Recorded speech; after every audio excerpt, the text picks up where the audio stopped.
Assalamualaikum warahmatullahi wabarakatuh.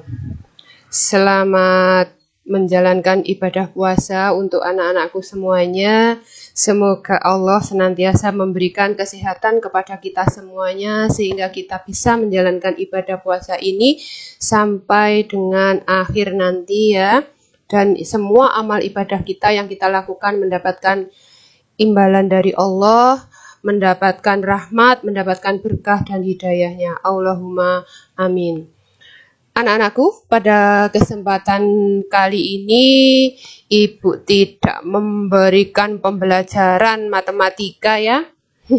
Jadi yang biasanya saya berikan secara daring untuk saat ini, mari kita bersama-sama, kalian menjadi seorang anak, saya pun adalah seorang anak. Kita berusaha bersama-sama, saya tidak menggurui kalian karena saya tidak fak di bidang ini. Tetapi mari kita bersama-sama untuk saling mengingatkan, saling menjaga, dan saling mempelajari, mengambil hikmah dari beberapa hal yang nantinya akan saya sampaikan pada kesempatan pagi hari ini. Dengan membaca Bismillahirrahmanirrahim, mari kita belajar bersama-sama.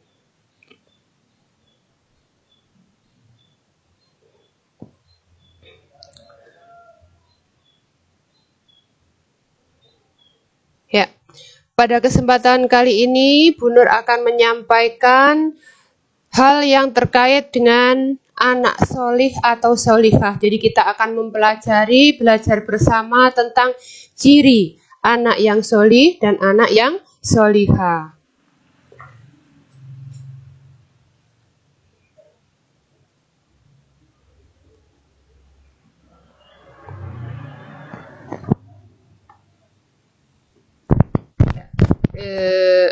Slide-slide ini saya tampilkan pada kesempatan Pondok Ramadan ya anak-anak, pada kesempatan Pondok Ramadan yang diselenggarakan oleh SMA Negeri 1 Gondang tercinta ya.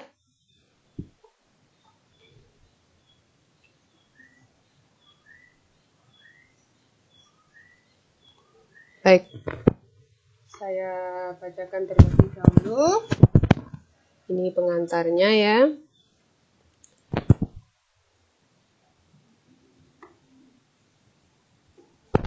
Mungkin dari setiap kita pasti memiliki jawaban, ya apa sih arek yang solih, anak yang bisa dibanggakan oleh orang tuanya, yang bisa dibanggakan oleh gurunya, yang bisa merawat dirinya sendiri, menjaga dirinya sendiri, sehingga kita bisa dikategorikan termasuk orang-orang yang solih dan solihah. Tentunya hal itu sangat kita inginkan karena apapun, bagaimanapun juga hidup kita itu hanya sekali di dunia dan pertanggungjawaban kita adalah nantinya kelak di akhirat.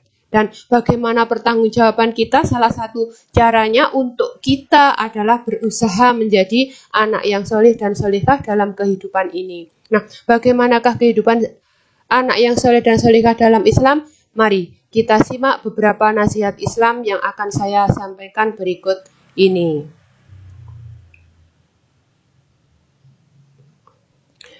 Dalam setiap doa anak-anakku ya, coba di setiap kita berdoa setelah sholat, upayakan untuk selalu membaca ini.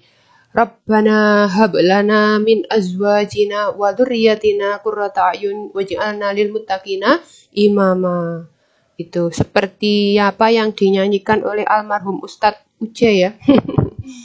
Ya, yang artinya, ya Tuhan kami, anugerahkanlah kepada kami istri-istri kami dan keturunan kami sebagai penyenang hati, dan jadikanlah kami imam bagi orang-orang yang bertakwa. Rabbi habli minasyolihin.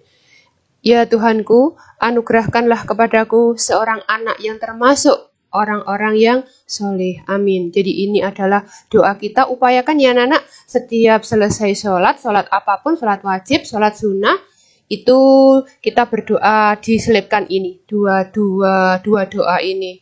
Ya, barangkali ketika kita sholat dengan izin Allah, kita dikategorikan orang yang soleh kan, alhamdulillah begitu ya. Maka surgalah balasan untuk kita. Dan yang perlu saya tekankan, coba selama bulan Ramadan ini kecuali yang ada halangan tidak bolong ya puasanya ya. Oke. Berikut beberapa ciri anak solih. Yang pertama, ini yang paling urgent, beriman dan bertakwa kepada Allah Subhanahu wa Ta'ala. Ini adalah dasar atau pondasi pertama seorang anak yang termasuk golongan anak yang soleh. Sudah pasti terlihat secara kasat mata dalam kehidupannya sehari-hari. Takwa kepada Allah. Orang yang mengakui, meyakini dan percaya serta bertakwa kepada Allah, beriman dan berakidah secara sempurna.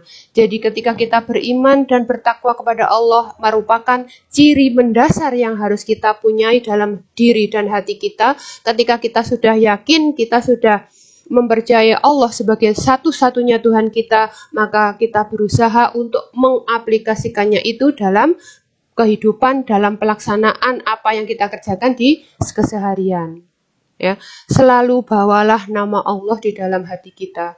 Insya Allah kita akan terhindar dari yang namanya sombong, iri, dan seterusnya. Karena apa? Di dalam hati kita ada Allah yang selalu melihat dan mengawasi kita.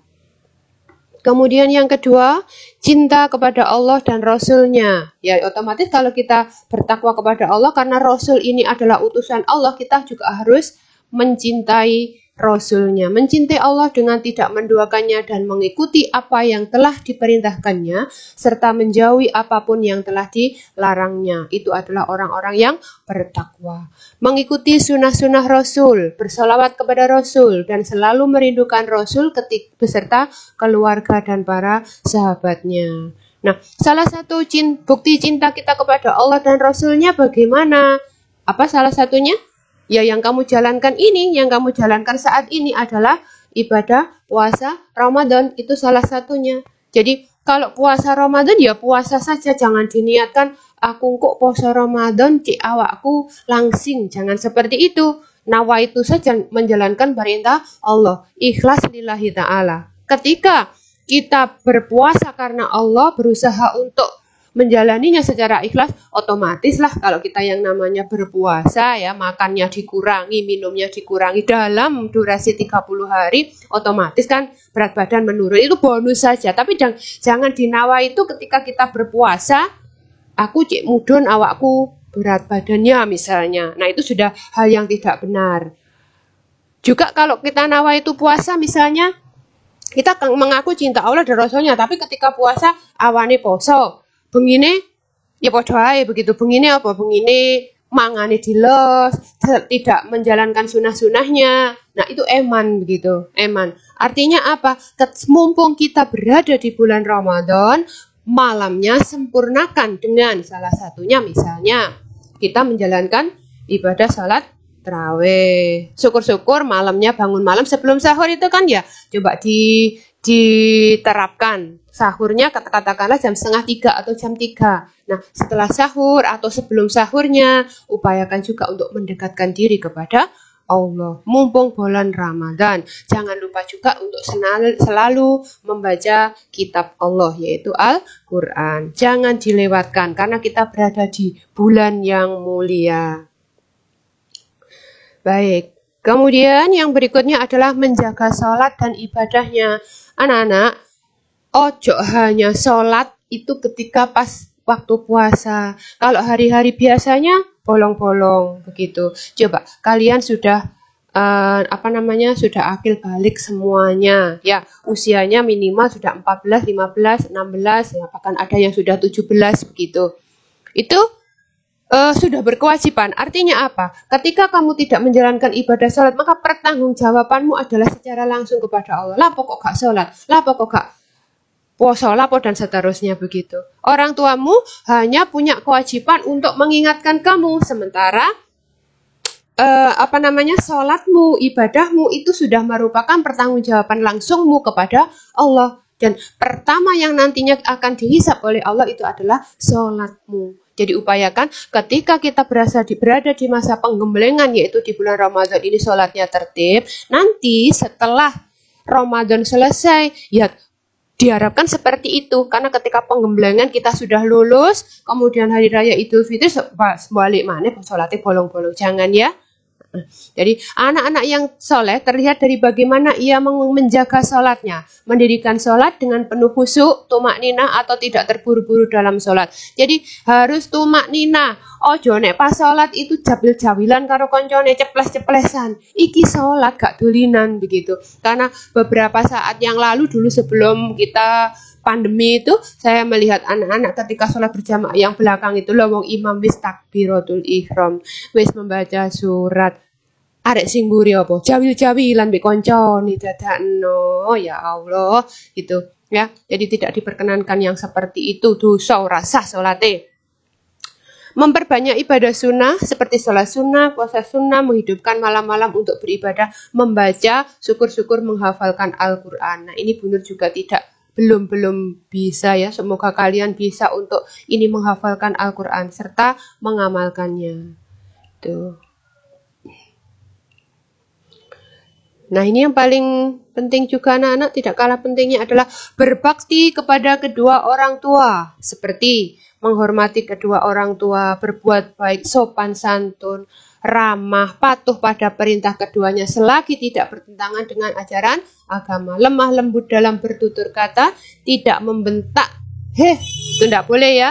Apalagi sampai menyakiti hatinya, membantu apa yang dibutuhkan, sabar dan mampu menahan amarah menghadapi keduanya saat mereka renta, tidak menyia-nyiakan kerja keras mereka untuk kita. Jadi menghormati kedua orang tua atas kerja kerasnya, mendidik kita, membesarkan kita, menyekolahkan kita, biayai kita, nukokno pulsa, ngeramuti kamu, masakno dan seterusnya. Apa mampu kita membalas kedua orang tua kita? Tidak mampu.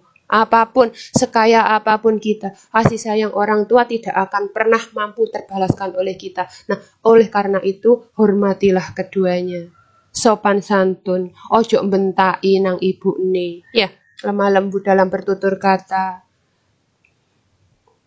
Itu merupakan salah satu pengaplikasian bahwa kamu termasuk kategori anak yang soleh. Itu diramut ketika orang tuanya sakit, maka harus dirawat seperti itu. Jangan hanya disia-siakan dan seterusnya. Nek itu wek dilebokno nang panti jompo naudzubillah min dalik yang seperti itu.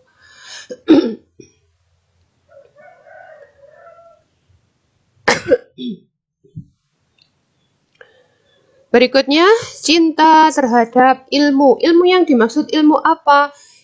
Tidak hanya ilmu agama. Jadi ilmu agama juga utama, ilmu umum pun juga seperti itu. Karena apa? Pada hakikatnya semua ilmu itu adalah milik Allah. Sehingga kamu harus mencintainya, menyayanginya. Jangan hanya HP atau Google yang dijadikan sebagai andalan utama. Nanti nek gak bisa ini takon Google, belum tentu. Alangkah lebih indahnya ketika kamu mengkaji dan mempelajari ilmu agama itu melalui ustadz yang ada di sekitar kita. Mengapa? Kadangkala yang berada di jaringan internet, yang berada di Google itu tidak sesuai dengan tuntunan. Itu yang menguploadkan banyak orang dengan banyak tipe. Ya, begitu. Jadi harus lebih hati-hati ketika kamu belajar agama, utamanya melalui googling seperti itu. Nah, berkaitan dengan cinta terhadap ilmu, jangan hancurkan ilmu hanya karena ingin mengejar nilai, kemudian kamu merendahkan nilai kejujuran. Contoh, ketika kamu menjalankan, karena sekolah kita kan daring ya, ketika kamu melaksanakan ulangan, soal ini angel, ketik saja di Brainly, ketik saja di Google, akan keluar jawabannya. Apa sih yang kamu dapat dari situ? Nah, hanya nilai bagus kan? Apa kamu bisa? Apa kamu mengerti? Tidak. Ya, tidak kan? Kamu hanya bisa mengirimkan jawaban sesuai dengan yang ada di Google kepada gurumu. Apa yang kamu dapatkan? Hanya nilai. Tetapi tidak membawa berkah untuk kamu. Nah, yang berberkah itu yang seperti apa? Tetap junjunglah nilai kejujuran. Apa yang dijelaskan oleh gurumu, apa yang diberikan oleh pemahaman oleh gurumu itulah yang harus kamu serap, itu yang harus kamu ambil. Ya, ketika ulangan harus bagaimana wong ora ketok ae, tapi Allah Maha melihat. Iya kan? Nah, oleh karena itu Bunur tetap selalu mewanti-wanti kepada kalian, utamakanlah kejujuran. Ya, utamakanlah kejujuran. Karena apa? Ketika kamu belajar di rumah, itu justru merupakan sekolah yang sebenarnya. Seperti apa sih gambaran kamu itu? Orang yang berpasrah, orang yang hanya mengandalkan internet, atau orang yang mau berusaha keras untuk menuntut ilmu? Nah, itu sebenarnya adalah pendidikan. Pendidikan yang bisa kamu kontrol sendiri, atau orang tuamu yang bisa mengontrolnya juga. Itu.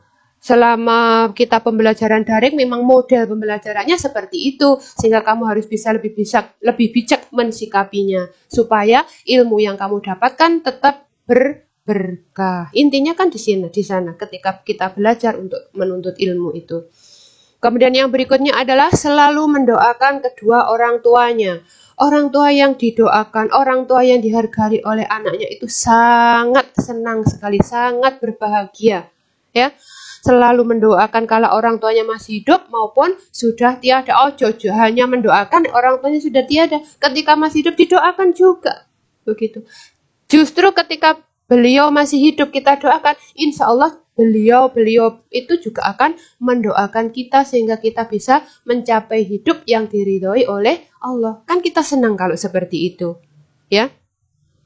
Nah, di sini diterakan ini ada, ketika manusia telah meninggal dunia, semua perkara akan terputus kecuali 3 hal, yaitu amal jariah, ilmu yang berguna, dan anak soleh yang selalu mendoakan orang tuanya.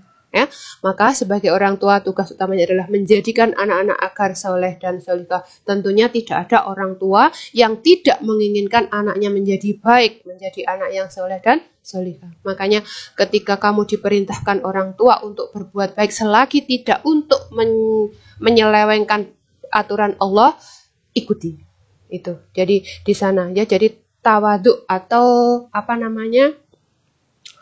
selalu menerima orang tua apa adanya, mendoakan, taat kepada orang tuanya, itu dari tawaduk yang sebenarnya. Nah, kemudian berikutnya adalah berakhlakul karimah. Anak-anak yang soleh memiliki akhlak yang mulia, bermoral dan berperilaku terpuji, seperti berbuat baik kepada orang lain, tetangga, teman, guru, dan seterusnya, jujur dalam berkata, mudah memaafkan, tidak sombong, dapat dipercaya, santun dalam berbicara, dan menghargai orang lain. Itu ya berakhlak karimah. Jadi nek ngomong karo kancane sing apik, apa meneh karo gurune. Jadi nek ngomong karo gurune atau dengan orang tuanya harus memiliki batasan seperti apa ketika kita ngomong dengan orang tua, ngomong dengan teman, ngomong dengan adiknya, itu ada aturan-aturan mainnya. Apalagi kita adalah orang Jawa, ya. Nek karo wong tua itu harus lebih sopan. Gurumu juga adalah orang tuamu, bersopanlah kepada mereka. Apabila kamu tidak bisa katakanlah gak iso basa kromo begitu, gunakan bahasa Indonesia yang baik sehingga akan terhindari hal-hal kata-kata yang tidak sopan, kata-kata yang jelek kepada gurumu, ya. Gurune dipeyan-peyano gitu. Itu bukan hal yang baik. Cobalah untuk belajar bersikap dan berperilaku yang terpuji, ya. Dihormati orang yang lebih tua daripada kita itu. Gitu, bersikap yang baik. Ketika ada aturan yang diterapkan, ya digunakan. Ketika kamu masuk sekolah sepeda kudu dituntut, ya lakukan. Karena itu pembelajaran untuk kamu. Bagaimana kita bersikap untuk menghargai sebuah aturan. Itu juga termasuk akhlak yang mulia, itu akhlak karimah. Kemudian kepada teman yang lain, nek kono koncone ojo dibully, nek koncone kurang titik ojo dibully, ya, ojo dibully, ojo dikrecei begitu. Kenapa? Karena ketika kamu ngerecei atau bully koncomu, belum tentu situasi hatinya itu pas baik. Ketika pas hatinya ndak enak, aku di sana akhirnya ndak mau sekolah. Siapa yang salah? Siapa yang berdosa? Kamu sendiri loh, ya. Ya, kita terima apapun yang ada pada diri kita, apapun yang ada pada teman kita dengan lapang dada, ya. Berbuat baik kepada teman, kepada tetangga, dan utamanya kepada orang tua. Nah, berikutnya adalah mendakwakan Islam. Apapun profesi kita, jangan lupa selalu berdakwah. Selain pahalanya besar, dakwah juga akan membuat agama Islam ini terus berkembang. Terlebih lagi dakwah untuk menerapkan syariat Islam dalam kehidupan kalian. Ciri anak soleh dan solehah ini sangat penting karena dakwah selain sebuah kewajiban juga merupakan salah satu cara untuk penyebaran agama Islam. Mendakwahkan itu apa kudu ceramah? Nah, apa kudu ceramah? Tidak.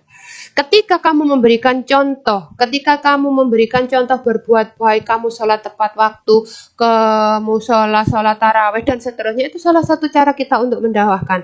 Kemudian melarang temannya untuk tidak jujur, itu juga cara berdakwah. Banyak sekali, tidak harus ceramah di hadapan orang, tidak. Tapi justru yang paling utama, yang paling urgent itu ketika kamu berdakwah itu bisa memberikan contoh yang bisa diikuti oleh orang lain. Nah, itu sangat perlu selain untuk perkembangan Islam, juga untuk menguji apakah kita sudah benar-benar memahami beberapa hal yang diajarkan Islam atau tidak, sudah komitmen apa belum di hatinya, kan gitu. Kemudian berikutnya, suka dengan masjid, karena masjid adalah rumah Allah, dengan menjaga kebersihan, tidak membuat keributan, ojo rame nanggone masjid. Makanya kenapa ketika Bapak Ibu guru berada di masjid, kamu rame selalu disentakkan? Nah, karena itu adalah rumah Allah. Kita contohkan saja misalnya, kenapa rumah Allah itu sangat dihargai. Kita tidak boleh bercanda atau tertawa di sana, selain untuk memuji kebesaran Allah. Contohkan saja yang sederhana, ketika kamu menginjak lantainya masjid kan harus dicopot. Ya, sandalnya lah kudu dicopot. Kau oleh sepatuan, kau oleh sandalan mlebu masjid. Sama dengan keramik ketika berada di sekolahmu, di kelasmu itu. Misalnya keramiknya bodoh-bodoh, tapi di kelasmu kan boleh pakai pakai sandal, pakai sepatu. Kan boleh di dalam kelas masuk pakai sepatu, itu tidak harus dilepas. Tapi begitu keramik yang sama itu diposisikan berada di rumah Allah, maka dia harus dihormati. Itulah bedanya. Itu kenapa? Itu contoh kecil saja yang membuat perbedaannya. Kenapa kita tidak boleh ramai membuat keributan di dalam masjid seperti itu.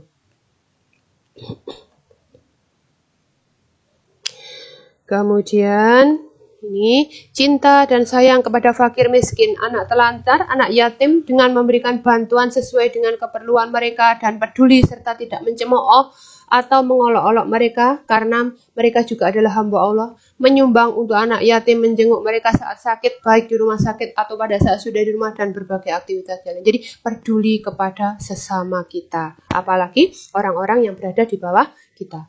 Itu.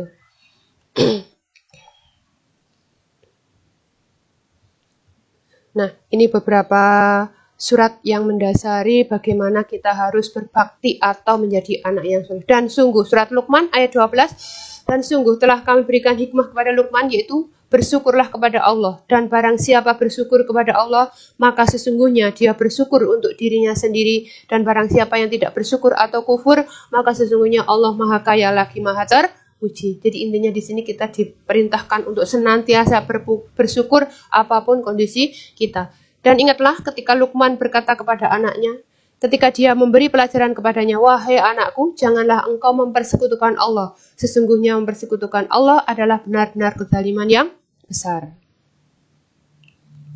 Kemudian yang ayat 14. Dan kami perintahkan kepada manusia agar berbuat baik kepada kedua orang tuanya. Ibunya telah mengandungnya dalam keadaan lemah dan bertambah-tambah, dan menyapihnya dalam usia 2 tahun. Bersyukurlah kepadaku dan kepada kedua orang tuamu, hanya kepada aku tempat kembalimu. Seperti ini perintah dalam Al-Quran untuk senantiasa berbuat baik kepada kedua orang tua.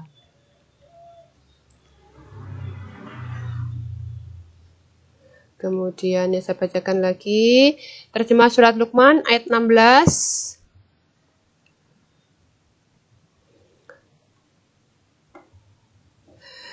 Wahai anakku, sungguh jika ada sesuatu perbuatan seberat biji sawi dan berada dalam batu atau di langit atau di bumi, niscaya Allah akan memberinya balasan. Sesungguhnya Allah Maha Halus lagi Maha Teliti. Jadi sangat mengetahui apapun, sekecil apapun yang kita lakukan.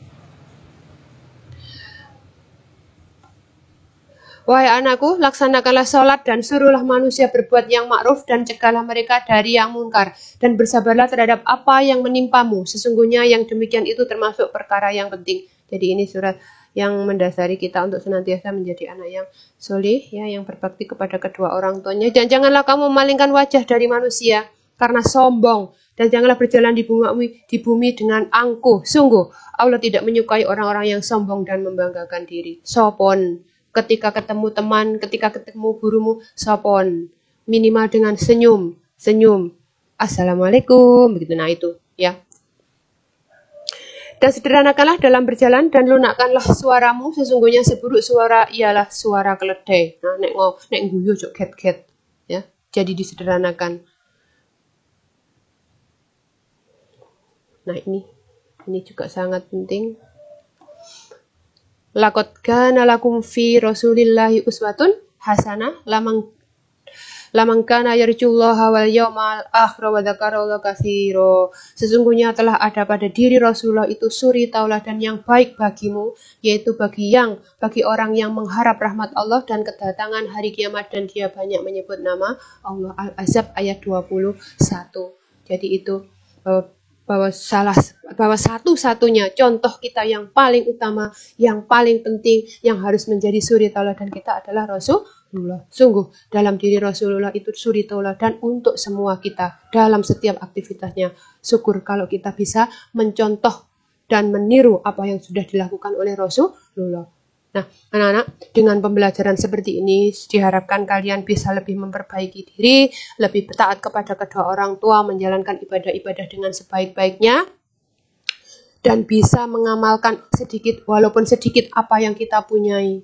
Mari kita bersama-sama memperbaiki diri di bulan Ramadan dan bulan-bulan sesudahnya, utamanya ya pascanya ini. Semoga kita tetap bisa istiqomah dalam ibadah, bisa mempelajari ilmu-ilmu apapun itu, baik ilmu agama maupun ilmu umum dengan sebaik-baiknya, dan utamanya banyak juga untuk mengkaji dan syukur-syukur mau menghafalkan Al-Quran. Al-Quran jangan hanya digunakan sebagai pajangan di rumah sehingga berdebu. Bacalah dan bacalah. Ya, baik anak-anak, demikian sedikit yang bisa saya sampaikan pada kesempatan hari ini. Semoga apa yang kita pelajari bersama, Bu Nur juga belajar, kalian juga belajar, bisa membawa kita kepada perubahan yang lebih baik lagi. Mohon maaf atas segala kekurangan, terima kasih atas perhatiannya. Akhirul kalam, Assalamualaikum warahmatullahi wabarakatuh.